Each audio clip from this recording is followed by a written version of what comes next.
امام مہدی ایک ایسی شخصیت ہیں جو مستقبل میں آئیں گے، جن کی پیشن گوئی آپ صلی اللہ تعالیٰ علیہ وسلم نے آج سے تقریباً 1400 سال پہلے فرمائی تھی، اور یہ عقیدہ صرف اسلام میں ہی نہیں بلکہ دنیا کے ہر مذہب میں موجود ہے، چاہے وہ یہودیت ہو، عیسائیت ہو یا ہندو مت۔ ہر مذہب میں ایک ایسے شخص کے آنے کا انتظار کیا جا رہا ہے۔ بعض مسلم علماء کہتے ہیں کہ امام مہدی کا تصور محض ایک کہانی اور فسانہ ہے، اور یہ یہودیوں اور عیسائیوں کی ایک بہت بڑی سازش ہے جسے انہوں نے مسلمانوں میں پھیلایا تاکہ مسلمان ان پر ہونے والے ظلم و ستم کو دیکھ کر بھی خاموش رہیں اور اپنے دشمنوں کے ساتھ جہاد کرنے کی بجائے محض امام مہدی کے ظہور کا انتظار کرتے رہیں۔ لیکن اب سوال یہ ہے کہ امام مہدی کا ظہور محض ایک فسانہ ہے یا واقعے میں کوئی شخصیت آئے گی جو اس دنیا کو ہلا کر رکھ دے؟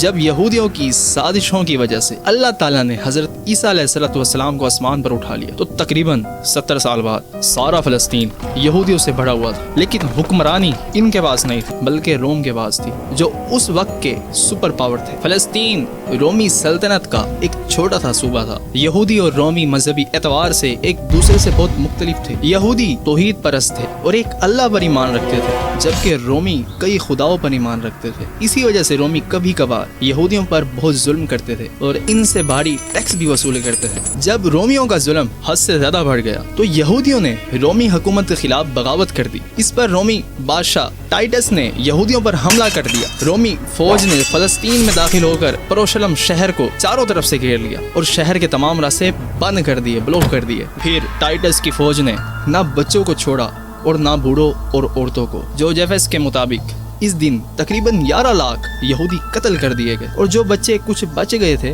انہیں غلام بنا کر بھیج دیا گیا۔ روم میں یہودی غلاموں کی تعداد اتنی بڑھ گئی تھی کہ ایک غلام کی قیمت جانور کے برابر ہو گئی۔ ان حالات کے بعد یہودیوں میں یہ بات بہت مشہور ہو گئی کہ ایک دن کوئی شخصیت آئے گی جو انہیں غلامی کی زندگی سے نکال کر دوبارہ دنیا کی سپر پاور بنا دے گی۔ یہی بات ان کی کتاب تورات میں بھی لکھی گئی ہے، مگر حقیقت وہ ہستی حضرت محمد صلی اللہ تعالیٰ علیہ وسلم تھے، جن کے آنے کے بعد یہودی سب سے پہلے انکار کرنے والوں میں شامل ہو گئے۔ اس طرح انجیل میں بھی حضرت محمد صلی اللہ تعالیٰ علیہ وسلم کا ذکر موجود ہے۔ اللہ تعالیٰ نے قرآن مجید میں خود اس کا حوالہ دیا ہے، یعنی مستقبل میں کسی عظیم شخصیت کے آنے کا عقیدہ یہودیوں، عیسائیوں اور یہاں تک کہ ہندوؤں میں بھی موجود ہے۔ اور سب سے مین بات یہ ہے کہ ہندو مذہب میں کل کی اوتار کی جو نشانیاں بیان کی گئی ہیں نا، وہ بالکل آپ صلی اللہ علیہ وسلم پر صادق آتی ہیں۔ سبسکرائب